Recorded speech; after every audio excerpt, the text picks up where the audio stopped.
Hello, this is Chef John from foodwishes.com with a shrimp cocktail, the classic American appetizer, and surprisingly more complicated to make than you think, but totally worth it.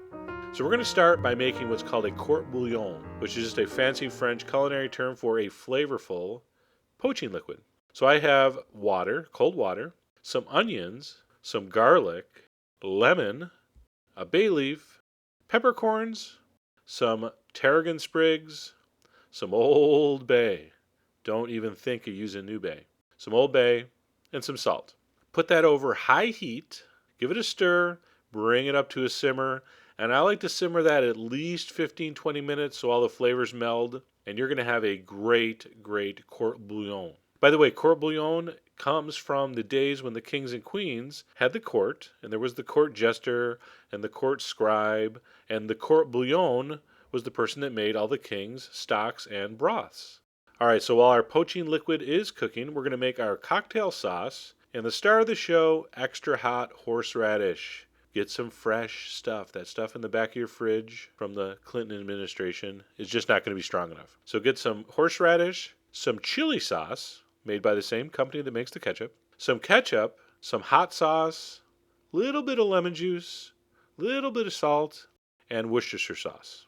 So I use a very classic cocktail mix that I've perfected over the years, and I actually think it's just my mom's recipe. But anyway, really delicious. Refrigerate that before serving.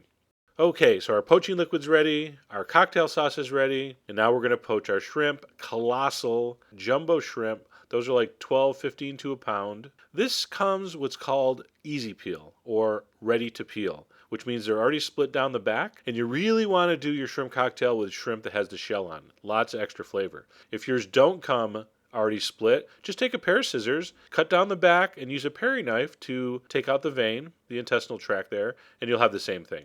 All right, so we're ready to poach our shrimp. Our poaching liquid, our Court Bouillon, is boiling. I have a bowl of ice water right next to it with a strainer. I'm going to throw in my shrimp. I'm going to make sure the poaching liquid is boiling rapidly. I'm going to throw it in there for 5 minutes. Of course, that is a guide. All right, some people say when it returns back to a boil, they're done. I don't know about that. So I'm going to go 5 minutes here. You know when your shrimp's cooked, right? It turns from translucent to pink, and they get kind of firm. As soon as they're done, I'm going to fish them out right into the ice water. You want to chill these down. You don't want them to keep cooking. Once those are cold, you can drain them, and you're ready to serve. Now, I am a big firm believer in peel your own shrimp cocktail. They say there's a thin layer of fat between the shell and the shrimp that gives you some nice flavor. So I think the superior shrimp cocktail is peeled fresh. If you want to spoil your guests and peel it for them, make sure you leave the little tail on, for appearances. So if it's me, I'm just throwing out a bowl of shrimp like that, cocktail sauce, lemon next to it. If you want to get all fancy, you can put them on a platter. And if you want to get really fancy, of course, you can peel them all for your guests and put them in little cocktail glasses with some crackers and, do it like they do downtown. And there's just nothing like that sweet, freshly poached cold shrimp dipped in that spicy, horseradishy, tangy cocktail sauce. Just classic combination. Go to the site, get all the ingredients, and as always, enjoy.